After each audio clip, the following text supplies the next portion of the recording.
"Granny, my parents will take your money after the party today," whispered my 9-year-old grandson, and his words felt like lightning striking my heart.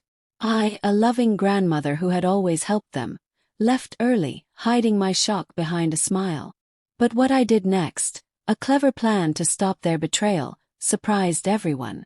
I won their own game and they will never forget it. Before we continue, first let me thank you for watching Granny's Voice. Please subscribe and tell us where you're watching from in the comments. We might give you a shout out in our next video. Today's special shout out goes to Erlene Williams, from New York City, USA. Thank you for being part of our family. Now, let me tell you everything. The phone rang at breakfast time, making me jump. "Mom, I hope you're not busy." Sarah's voice sounded strange through the phone, like she was reading from a script. It was 8 a.m., and Sarah never called this early unless something was wrong. "What's the matter, dear?" I asked, setting down my teacup. The morning sun was shining through my kitchen window, making pretty patterns on my old wooden table. "Well, David really wants. We both think you should definitely come to Tommy's birthday party today." The words came out too fast, like she had practiced them. Something cold touched my heart. When had they ever needed to be Jimmy to see my grandson? "Sarah, when have I ever missed Tommy's birthday?" I asked softly. No, that's not what I meant," she said quickly. I heard David's voice in the background, sounding worried and upset. "It's just that David has been planning this for weeks, and he asked me to call and make sure you're coming." I stirred my tea slowly, watching the steam rise up. David asking. The same David who usually seemed uncomfortable when I visited. "That's very sweet of him," I said carefully. "Yeah, he's really excited about it." Sarah's laugh sounded fake, like a toy that was broken. "The party starts at 3, but maybe you could come a little early. We wanted to talk about some important family things." The spoon made a small clink against my cup. Family things. In the 2 years since my husband died, we had never needed special talks about family. "What kind of family things?" I asked. "Oh, just planning ahead. David has some ideas about how we can all help each other more." I walked to my window, still holding the phone. Mrs. Peterson next door was feeding her cats on the porch. David with ideas about helping. The same David who always seemed to forget my birthday. "That sounds nice, dear," I said, keeping my voice calm. But my grandmother's feelings were telling me something was wrong. 50 years of watching people had taught me when someone was trying to trick me. "Great. So you'll be there early, maybe around 2:30. I looked at Tommy's latest drawing on my refrigerator, a picture of us fishing together.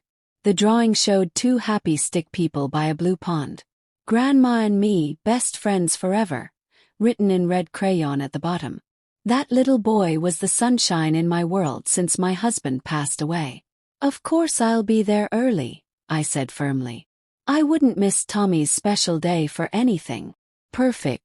And Mom," Sarah's voice got quieter, "just keep an open mind about what we want to discuss, okay? It's all about making sure everyone is safe and happy." The phone went quiet before I could ask what she meant. I stared at the phone for a long moment, then put it down next to my morning newspaper. Something felt wrong. Sarah's voice had that same guilty sound I remembered from when she was little and had taken cookies without asking. But this felt bigger than childhood secrets. I poured fresh tea and tried not to worry. Maybe David really wanted to be a better son-in-law. Maybe I was thinking too much about a simple invitation. But I couldn't stop thinking about those words. Making sure everyone is safe and happy. In my experience, when people started talking about keeping everyone safe, they usually meant keeping themselves safe first. I looked at Tommy's drawing again and smiled despite my worries. Whatever Sarah and David wanted to talk about could wait until after I celebrated my grandson's 9th birthday. Some things were more important than grown-up problems. Still, I decided to listen very carefully to whatever they wanted to discuss. 20 minutes later, I stood in my bedroom, looking at dresses my husband would never see me wear again. The blue dress reminded me of his funeral, how David had whispered about all this empty space while we buried my husband. Even then, something in his voice had felt calculating. I pulled the dress from the closet and saw myself in the mirror. $85,000. That's what I'd given them over the past 2 years. House repairs, car payments, Tommy's dance classes. My husband would have said it was too much, but he would have understood that Tommy deserved better than his parents could give him alone. My purse felt heavy as I got dressed. 2 credit cards I'd used for David's emergencies. The broken water heater that became a whole new kitchen, Sarah's temporary need for grocery money that became something I paid every month. Each request came with David's embarrassed explanations and Sarah's perfectly timed, "Thank you so much, Mom." Walking to the kitchen for my car keys, I passed Tommy's latest artwork on the refrigerator. He'd drawn our last visit to the zoo. 2 stick figures looking at elephants, both smiling. "Best grandma ever," written in green marker across the top. That's when David's recent words hit me like a thunderbolt. 3 weeks ago, standing right here in my kitchen, he looked around and said, "Eleanor, don't you think this house is getting too big for you? There are nice retirement homes where you wouldn't have to worry about cooking and cleaning." Sarah had quickly changed the subject to Tommy's school play, but David's eyes had stayed on my nice furniture, the expensive things my husband and I had bought together. The same calculating look he'd worn at the funeral. I picked up my car keys, remembering my husband's last clear words to me. "Promise me you'll always take care of Tommy, but watch David carefully. He's weak, and weak people make bad choices when someone pushy is telling them what to do." At the time, I thought he meant David's gambling friends or his get-rich-quick ideas. Now I wondered if my husband had seen something in David that I'd missed. The way he started every money conversation with Tommy's needs, making me feel selfish for asking questions. The garage door opened as morning light shined on my old Honda. My husband's truck still sat covered in the other spot. I'd kept paying insurance on it for months after he died, unable to accept he was really gone. Maybe that's what they were counting on, my inability to say no when it came to family. The grandmother who would rather pay than argue, who would rather trust than ask hard questions. But 30 years of running my own flower shop had taught me to check the books before making any big decisions. I backed out of the driveway slowly, watching my house get smaller in the mirror. By tonight, after whatever conversation Sarah and David had planned, I suspected everything would look different.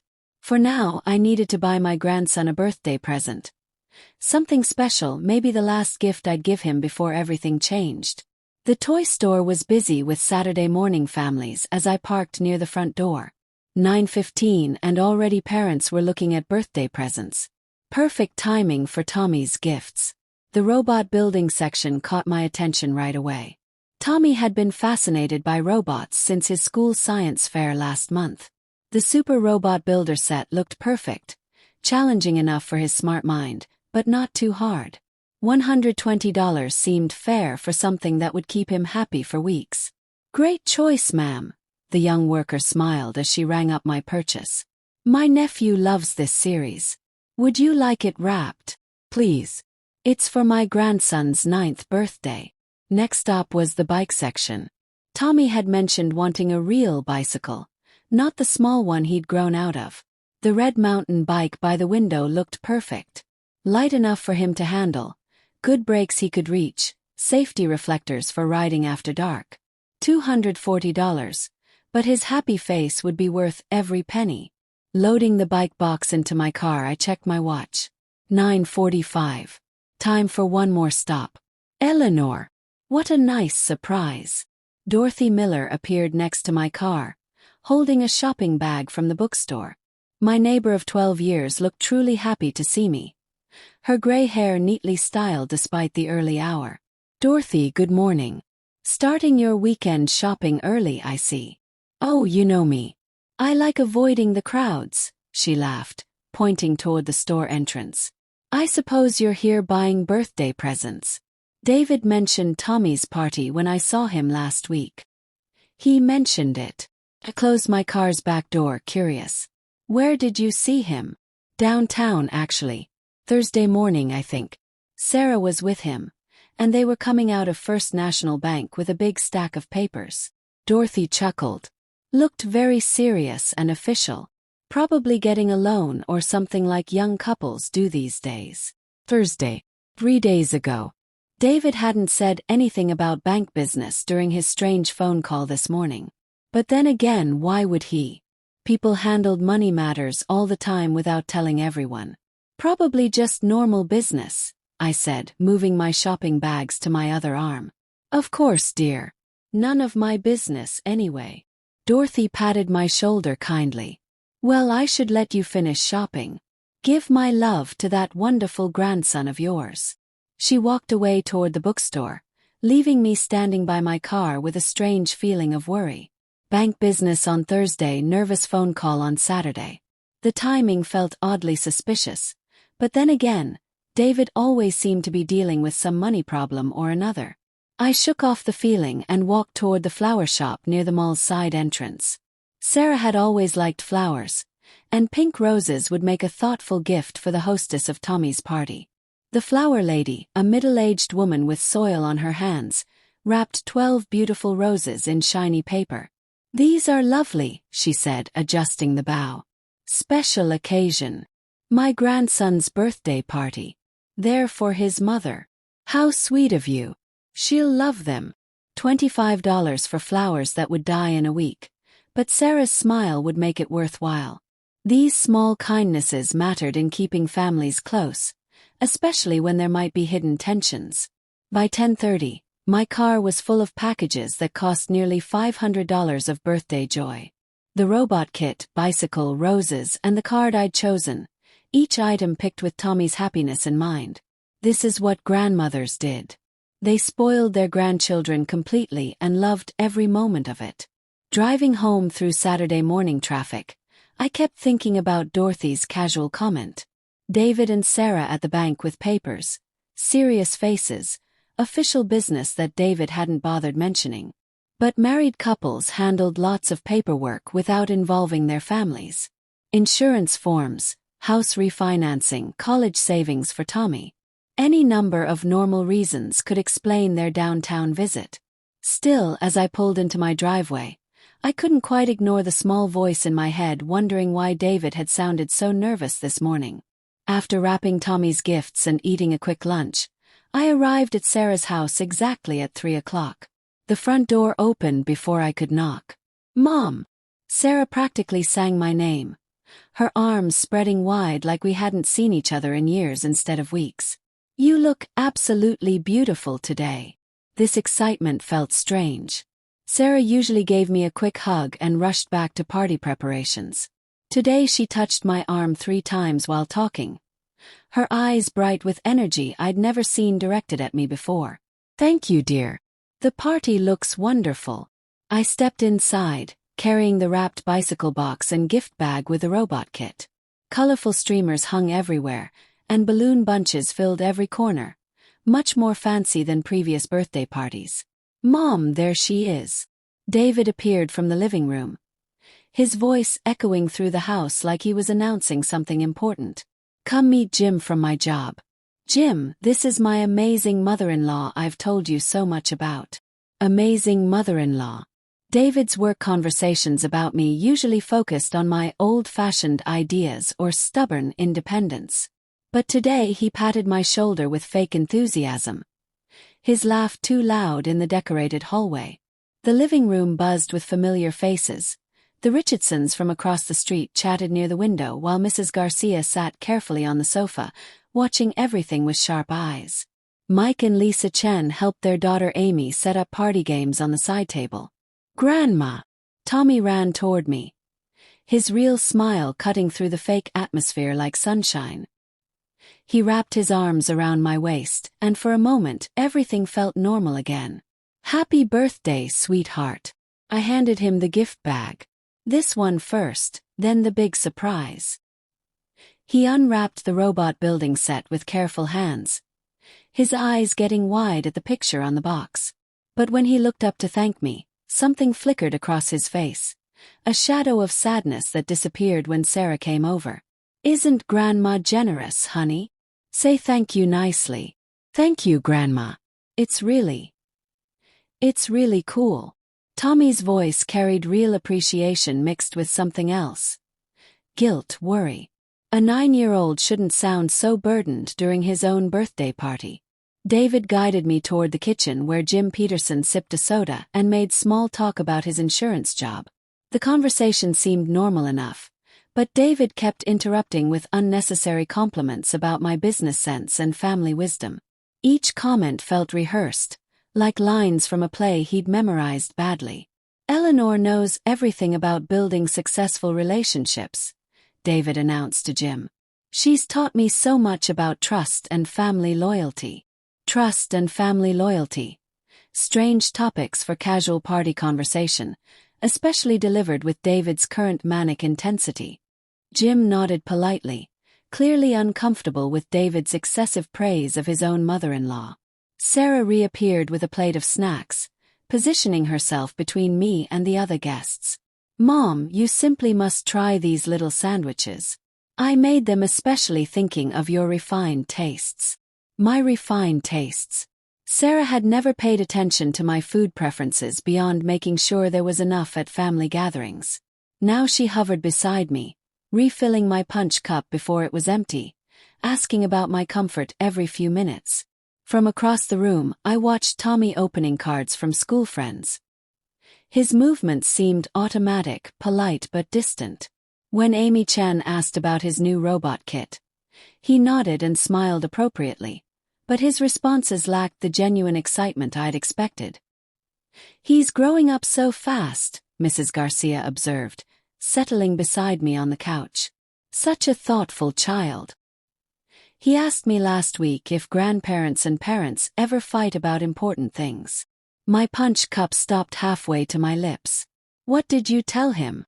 "That families work through problems with love and honesty." Mrs. Garcia studied Tommy with concerned eyes, though he seemed worried about something beyond normal kid problems. Across the room, David and Sarah shared a quick look, the kind of silent communication that suggested they were working together. They'd been doing that all afternoon, I realized. Brief eye contact, subtle nods, perfectly timed interruptions when conversations got close to certain topics. The afternoon dragged on with forced happiness and careful coordination. Every smile felt calculated, every laugh slightly too loud, every gesture of family love performed for an audience. Only Tommy's behavior toward me stayed real, though shadowed by whatever burden he carried. As the party moved toward its end and guests began collecting their things, David caught my attention with an overly casual gesture. "Mom, stick around after everyone goes, okay? Sarah and I have been looking forward to that family chat we mentioned." The fake cheerfulness began weighing on me like heavy air before a storm. I excused myself with a polite smile, mentioning the bathroom down the hall. Sarah jumped up immediately, offering directions I didn't need, her concern feeling rehearsed rather than genuine. Walking away from the party noise, I noticed Tommy watching me from beside the present table. Something in his expression, worry mixed with determination, made me pause. When I reached the hallway lined with family photos, small footsteps followed behind me. "Grandma!" His voice barely rose above a whisper. I turned to find him glancing back toward the living room, making sure we were alone. The birthday boy, who should have been glowing with happiness, looked instead like he carried the weight of the world on 9-year-old shoulders. "What is it, sweetheart?" I knelt to his eye level, recognizing the serious expression he'd inherited from his grandfather. "You look troubled."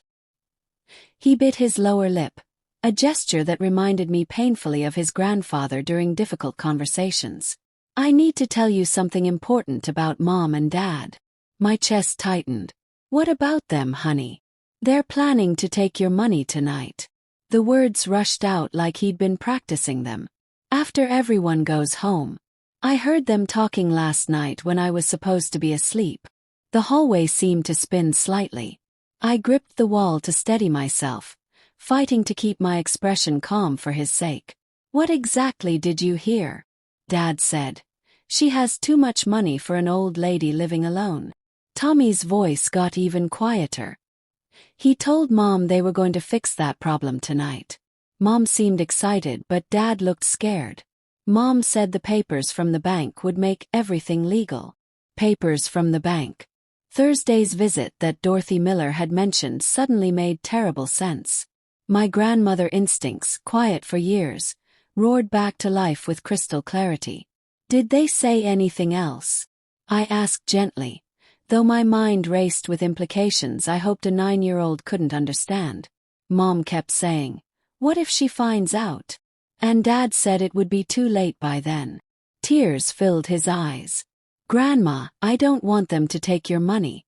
You're the only one who really cares about me." I pulled him into a fierce hug, feeling his small body shaking against mine. My husband's grandson, carrying adult secrets that no child should bear. The betrayal cut deeper, knowing they'd planned this where innocent ears could hear. "Listen to me carefully," I whispered into his hair. "You did the right thing telling me. But we need to keep this our secret for now, okay? Can you do that?" He nodded against my shoulder. "Are you going to stop them?" "Yes, sweetheart.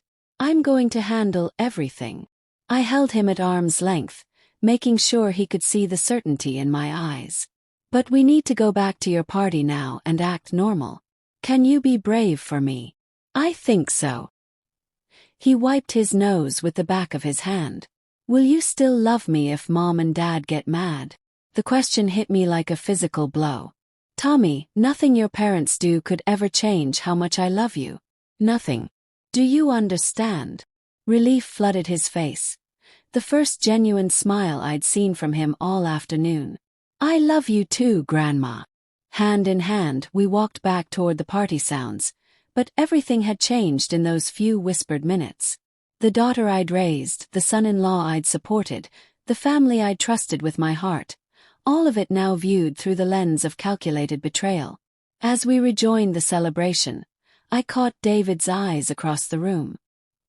He smiled and waved, the same false enthusiasm that had puzzled me earlier.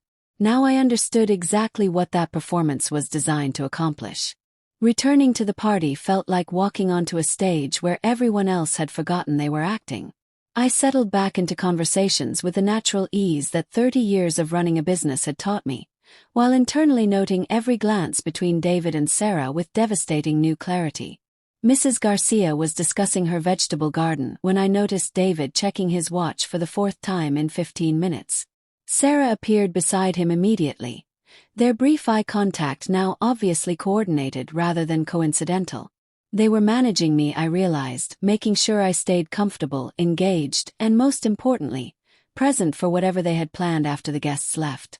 "Mom, how about some more punch?" Sarah's hand touched my arm with practiced concern. "You look a bit tired. Are you feeling all right?" "Tired? Yes, I probably was. Learning that your family plans to steal your life's work might do that to a person. But I managed a weary smile that wasn't entirely fake. "Just a slight headache, dear. But I'm fine." Her expression shifted almost imperceptibly, the kind of tiny change I'd learned to read in difficult customers over the years. Relief mixed with calculation. A tired, slightly unwell grandmother would be easier to manipulate than an alert one.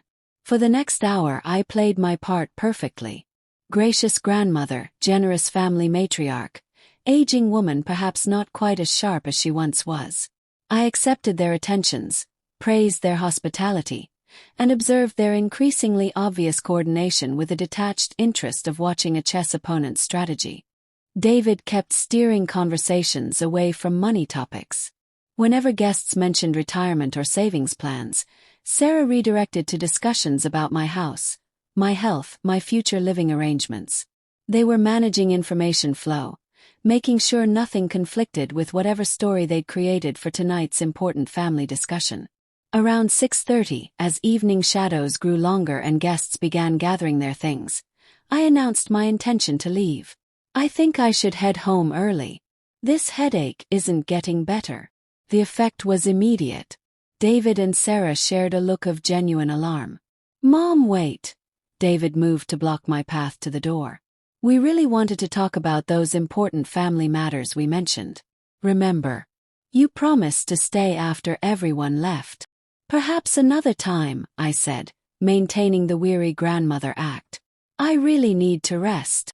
"But Mom," Sarah stepped closer, her voice taking on urgent undertones.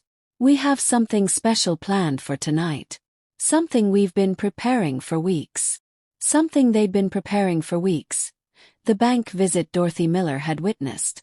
Legal documents, plans that required my presence and cooperation.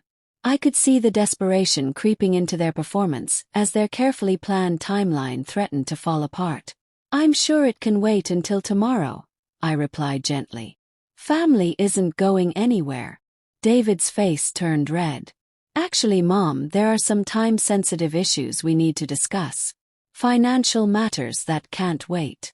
Financial matters that can't wait. How interesting that David would phrase it exactly that way. I filed the comment away with all the other evidence I'd gathered throughout this strange afternoon. "Tomorrow, dear. I promise." I turned toward Tommy, who had been watching our exchange with worried eyes. Kneeling to his level, I pulled him into what might be our last innocent embrace before everything changed. "Thank you for the most wonderful birthday party, sweetheart. Thank you for my presents, Grandma." His small arms tightened around my neck. "I love you so much." "I love you too, more than you'll ever know," I whispered against his ear, quiet enough that only he could hear. "Everything will be okay." Standing, I felt David's hand on my shoulder, heavier than necessary, almost restraining. "Mom, please just give us an hour. 1 hour to discuss these important family decisions." I looked into my son-in-law's eyes and saw not the man who'd married my daughter, but a desperate person whose greed had overwhelmed whatever love remained. The realization cut deeper than I'd expected, but my voice stayed steady. "Another time, David. I need to go home now." Walking to my car while they watched from the doorway, Sarah whispering urgently in David's ear, both of them radiating frustrated tension, I felt the weight of performance finally lifting from my shoulders. Alone in my Honda, I sat for a moment in their driveway, processing the magnitude of what had just happened. My family had planned to rob me tonight with legal documents and careful preparation. Starting the engine, I pulled away from the house where I'd celebrated what might be my last normal family gathering. Inside my house, the silence felt different than it had that morning. No longer peaceful, pregnant with purpose. I walked directly to my home office, the room where I'd built my flower shop from a single cart and stubborn determination. 30 years of important documents lived in the wall safe behind my husband's portrait. I spun the combination lock with muscle memory from decades of business dealings. December 15, 1960, my husband's birthday. The irony wasn't lost on me that his memory would help me protect what we'd built together. The documents told a story I'd been too trusting to read properly. Bank statements revealing the pattern of financial requests that had grown from hundreds to thousands over 2 years. Investment accounts worth far more than David or Sarah realized. Property papers for rental houses they didn't know existed. And most importantly, records of every payment I'd made to support their lifestyle. 193 individual transactions. I documented everything with the careful precision that had made my business successful. House repairs, car payments, medical bills, dance classes for Tommy. Each payment justified by some family emergency or opportunity that seemed reasonable at the time. Sitting at my desk with my husband's photo watching from the bookshelf, I finally saw the manipulation clearly. The growing requests had been conditioning, training me to say yes to increasingly larger amounts. Sarah's suggestions about retirement homes weren't concern for my welfare. They were scouting for tonight's planned theft. "Every house repair, every car payment," I said aloud to my husband's photograph. "They've been planning this for months." My phone sat silent on the desk. David and Sarah would be scrambling right now, trying to figure out how to proceed without me present for their important family discussion. The thought gave me a grim satisfaction. Opening my business contact book, I found Patricia Wong's personal number. 15 years of friendship and professional respect with the lawyer who'd handled my business contracts. Patricia would remember the careful, detail-oriented shop owner who'd never missed an appointment or broken an agreement. More importantly, she'd understand exactly what legal documents obtained under false pretenses actually meant. The clock showed 10:30 p.m. too late for business calls, but I made a note for tomorrow morning. First priority: understanding exactly what papers David and Sarah had obtained and how to make them useless. Next, I reviewed my will and trust documents. Standard arrangements that left everything to Sarah with provisions for Tommy's education and future, written when I still believed my daughter had integrity and love for her family rather than simply greed for my money. Those documents would need immediate changes. Catherine Mills had handled most of my legal paperwork over the years. Independent, discreet, and unconnected to any bank where David and Sarah might have friends.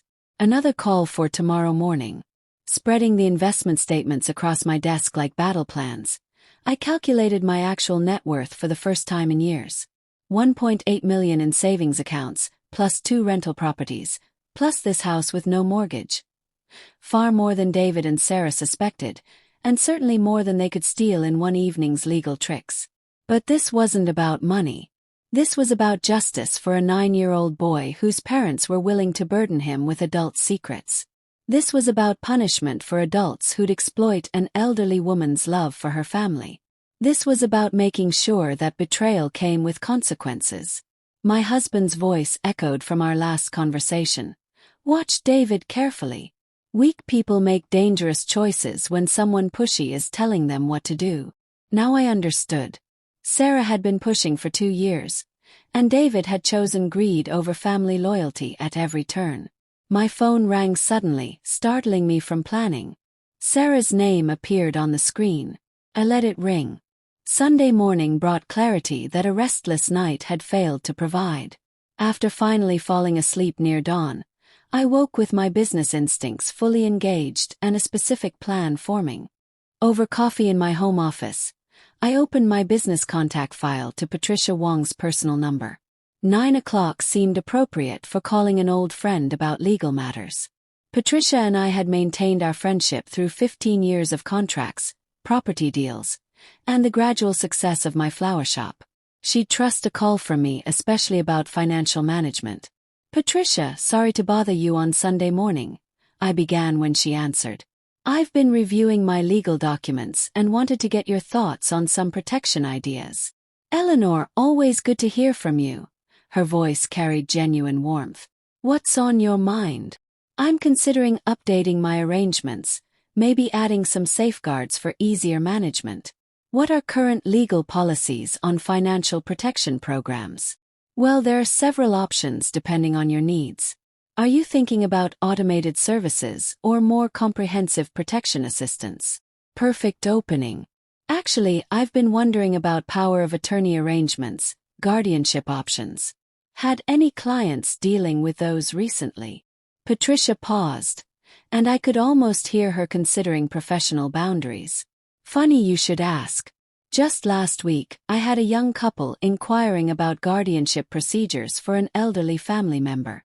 My coffee cup stopped halfway to my lips. "Oh, complex process, I imagine." Actually, they seemed quite prepared. Had done considerable research on conservatorship requirements, documentation timelines. Very thorough people. Very thorough. My daughter and son-in-law had researched exactly how to steal my independence with legal precision.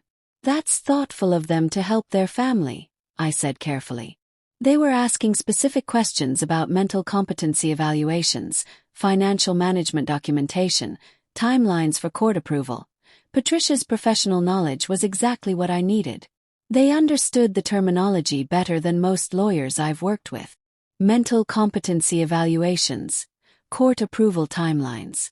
They'd planned to have me declared incompetent and seize control of everything I'd spent 30 years building. The scope of their betrayal kept expanding beyond what I'd imagined possible. "Did they seem confident about their situation?" I asked carefully. "Absolutely.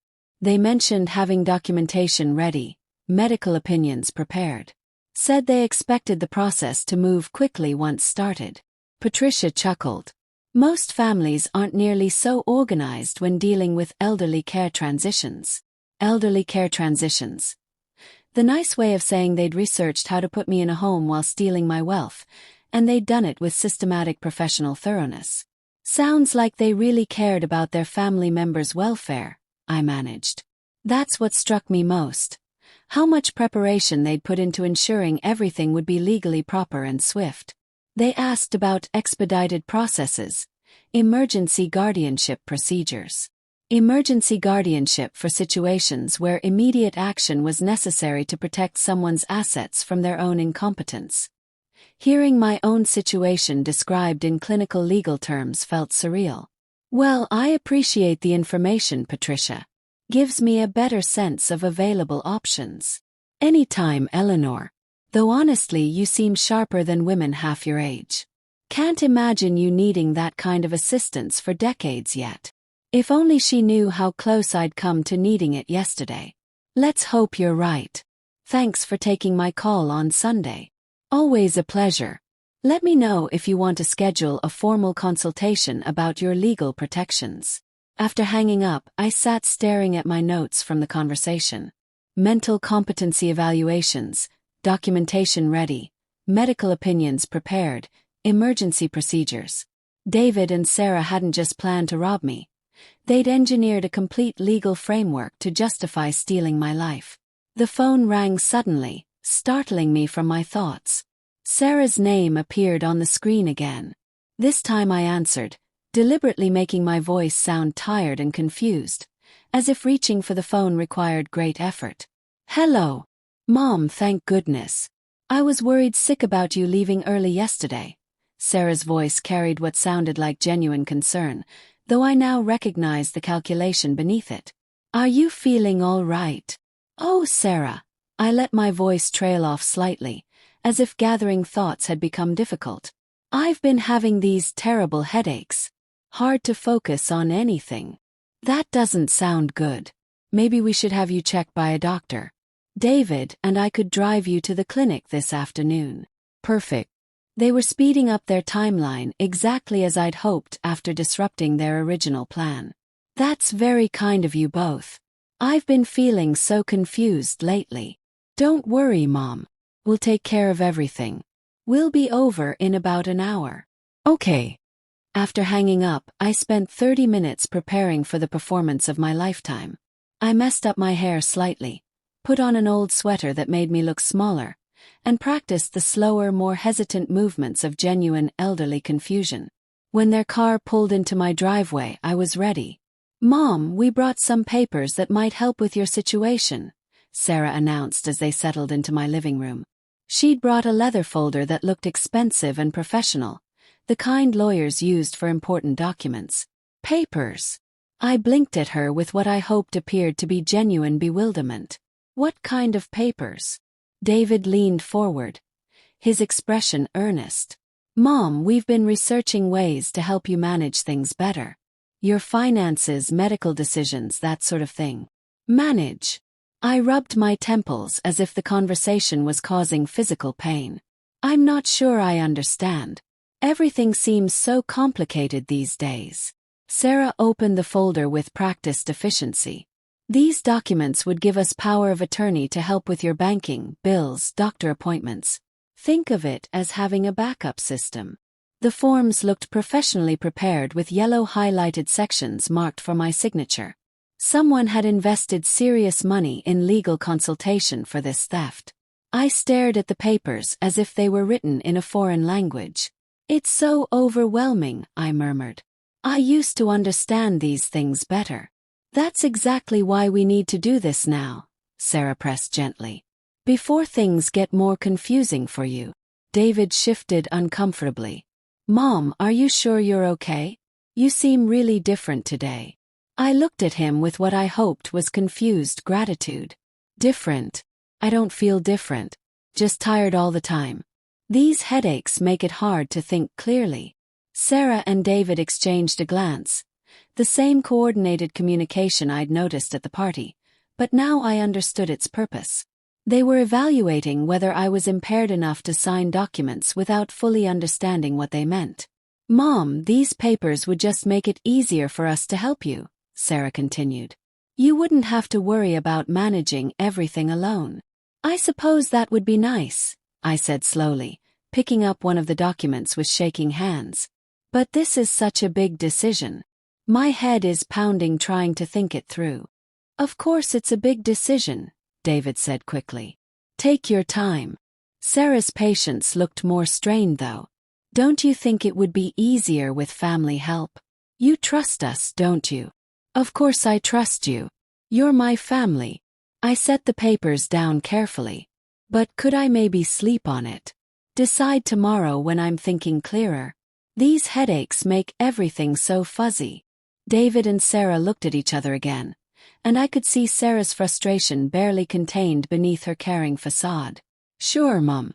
We'll come by tomorrow morning and you can sign them then. After they left, I allowed myself to slump in my chair, dropping the performance for the first time in hours. The documents they'd left behind told the complete story, power of attorney forms that would give them control over my finances, medical decisions, and living arrangements. Everything Patricia had warned me about, laid out in legal language designed to steal my life. 3 hours later, I sat in my home office, reviewing my notes from David and Sarah's visit like a general planning a battle. Their power of attorney documents lay spread across my desk, professional forms that would have given them complete control over my finances, medical decisions, and living arrangements. Every signature line highlighted in yellow, every witness requirement carefully marked. They'd done their homework, but they'd forgotten I'd spent 30 years doing mine. Margaret Stone answered on the second ring. Eleanor, good evening. What can I do for you? Margaret, I need notary services tomorrow morning for some family financial documents. Could you come to my house around 10 o'clock? Of course. What type of documents are we dealing with? I chose my words carefully. Power of attorney forms. It might be a somewhat sensitive family matter, so I'd appreciate your professional discretion. You know you can count on that. I'll bring my seal and journal. Perfect. Margaret had notarized dozens of contracts for my flower shop over the years. She'd recognize irregular pressure tactics or coercion immediately. It was part of her professional training. Next call, Patricia Wong. Patricia, could you stop by tomorrow morning around 10 o'clock? I've been thinking about our conversation yesterday, and I'd like to review my legal protections in detail. Certainly, Eleanor. After what we discussed about financial management assistance, I think a thorough review would be wise. Excellent. It might be educational. Patricia chuckled. I'll bring the necessary paperwork. See you at 10. Educational indeed. Patricia would witness whatever David and Sarah planned to do, and as a lawyer, she'd understand exactly what she was seeing. More importantly, her presence would add legal weight to any documentation of their behavior. Final call, Sarah. I let my voice carry the tremulous uncertainty I'd performed that afternoon. Sarah, I've been thinking about those papers you brought. You were right. I do need help managing things. Mom, that's wonderful. David will be so relieved.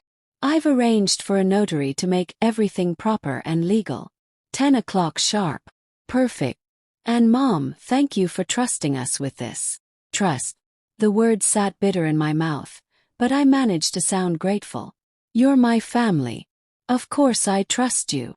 After hanging up, I walked to the window overlooking my backyard. My husband's vegetable garden needed attention. Another task I'd been managing alone since his death. Tomorrow would determine whether I'd continue managing it as a free woman or watch it die from some nursing home while David and Sarah divided our life's work. I pulled out a notebook and wrote down what I expected tomorrow. 9:45 a.m. Margaret arrives, sets up notary materials. 10 a.m. Patricia arrives with legal documents. 5 a.m. David and Sarah arrive expecting easy document signing. 10:10 a.m. Professional witnesses observe their manipulation tactics. 10:15 a.m. Truth emerges. The beautiful irony wasn't lost on me. They'd researched how to steal my independence through legal procedures, but they'd forgotten that legal procedures require proper witnesses and documentation. Tomorrow, those same requirements would expose their betrayal. 20 miles across town, Sarah was probably explaining to David how cooperative I'd sounded, how the notary would make everything official, how close they were to controlling millions of dollars. They'd celebrate tonight, confident that a confused old woman had finally accepted their help. They had no idea they were walking into a trap set by the same business mind that had built what they were trying to steal. I looked at Tommy's drawing on my refrigerator, our stick-figure family standing beside a crooked house. Tomorrow would determine whether that little boy grew up with a grandmother who protected him, or parents who taught him that family loyalty could be bought and sold. My husband's voice echoed from 2 years ago. "Promise me you'll always take care of Tommy." I intended to keep that promise. Monday morning arrived cloudy and cool. I slept little that night, but when Margaret arrived at 9:45 with her notary seal and journal, I felt completely prepared. "Good morning, Eleanor.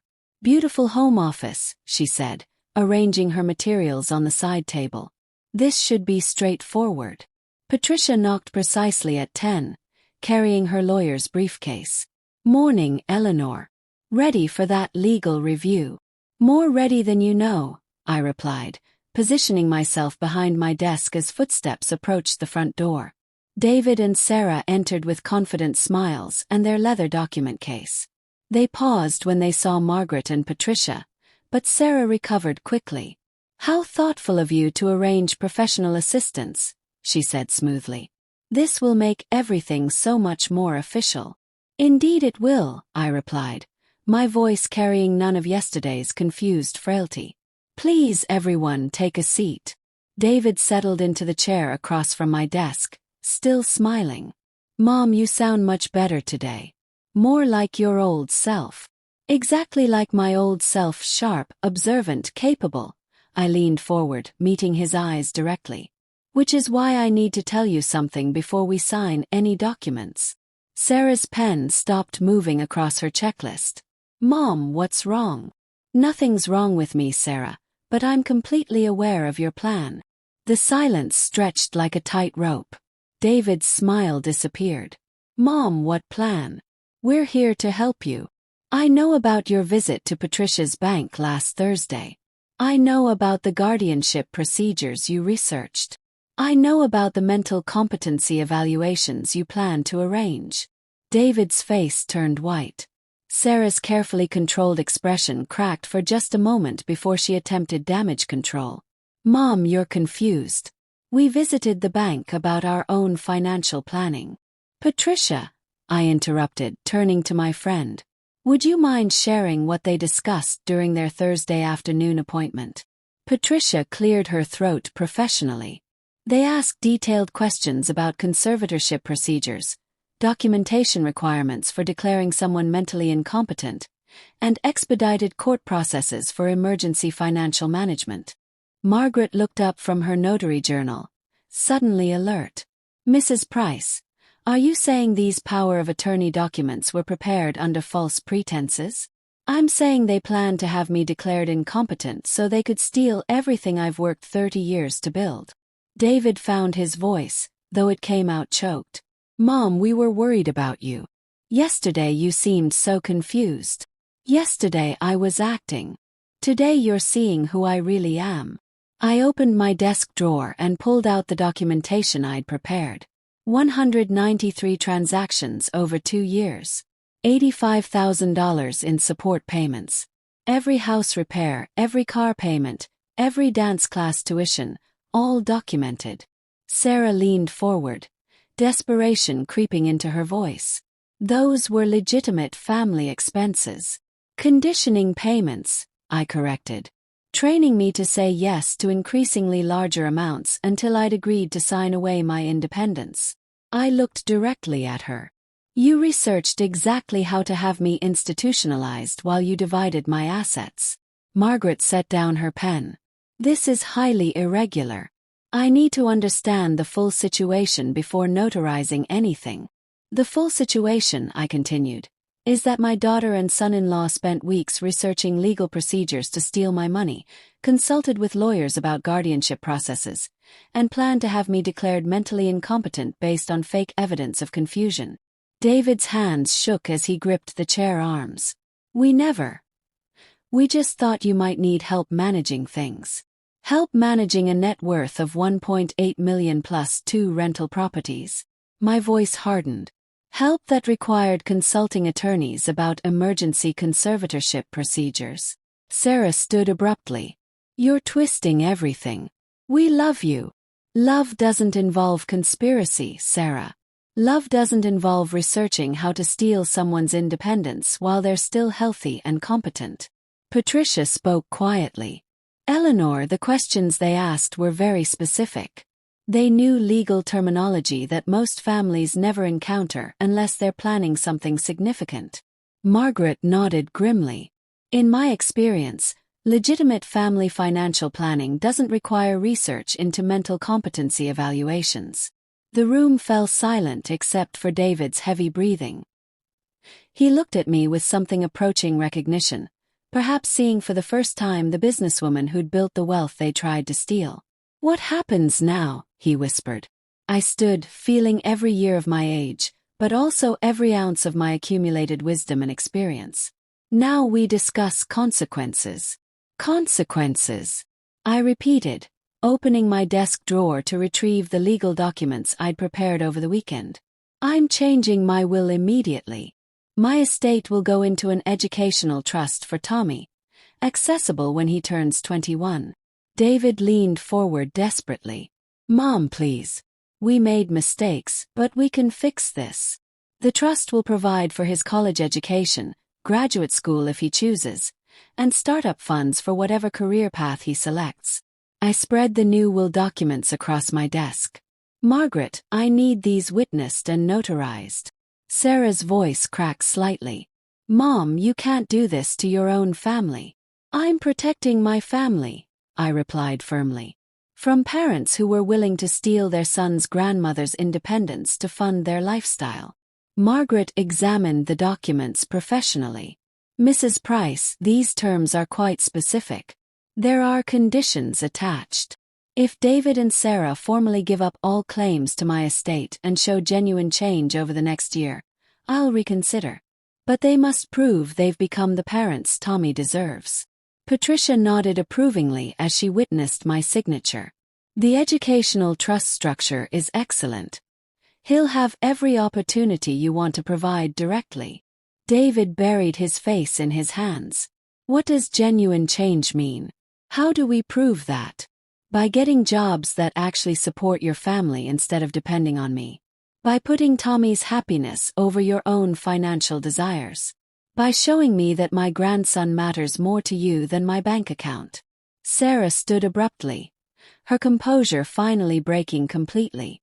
"How are we supposed to live without your support?" "The same way millions of other families do, through honest work and responsible spending. The house repair assistance ends today. The car payments stop immediately. You're both adults with college degrees. Figure it out." Margaret finished notarizing the documents with practiced efficiency. "Everything is legally binding now, Mrs. Price. You should keep these in a secure location. My attorney will have copies by this afternoon," I assured her.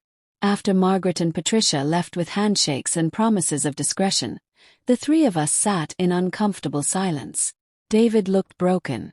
Sarah appeared to be calculating survival strategies. "Is there anything else you want to say?" "Yes." David met my eyes for the first time since the revelation began. "I'm sorry, Mom. I know that doesn't fix anything, but I'm genuinely sorry." Sarah said nothing, which told me everything about her priorities. "Words are cheap, David. Actions over the next year will determine whether this family has a future together." 3 hours later, Tommy knocked on my door, his school backpack still over his shoulder. "Grandma, Mommy said you wanted to see me." I knelt to his eye level, just as I had in the hallway 3 days ago. "Come sit with me, sweetheart. We need to talk about some grown-up things." He settled beside me on the couch, his 9-year-old wisdom already sensing something serious. "Is this about what I told you?" "Partly. Your mommy and daddy made some bad choices about money, and there have to be consequences. But none of this changes how much I love you." "Are they in trouble?" "They have to learn to take better care of themselves and you. But Tommy, I want you to know that your future is completely safe. I've made special arrangements to make sure you can go to any college you want, study anything that interests you." His eyes brightened slightly. "Even space school." That's really expensive. Especially space school. And if you change your mind and want to be a doctor or a teacher or start your own business, there will be money for that too. What about mommy and daddy? They're going to work very hard to become better parents. And if they succeed, our family might be able to heal from this hurt. But even if they don't, you and I will always have each other. He hugged me tightly, and I felt my husband's presence in that embrace. 3 generations of love continuing despite betrayal and broken trust. Can we look at college websites? Umi asked. I want to see what space schools look like. Absolutely, I smiled, reaching for my computer. We have all the time in the world to plan your future. Outside, spring was turning to summer, and my husband's vegetable garden was finally beginning to grow. If you enjoyed this story, please like this video, subscribe to Granny's Voice, and share your thoughts about this story in the comments. Thank you for watching.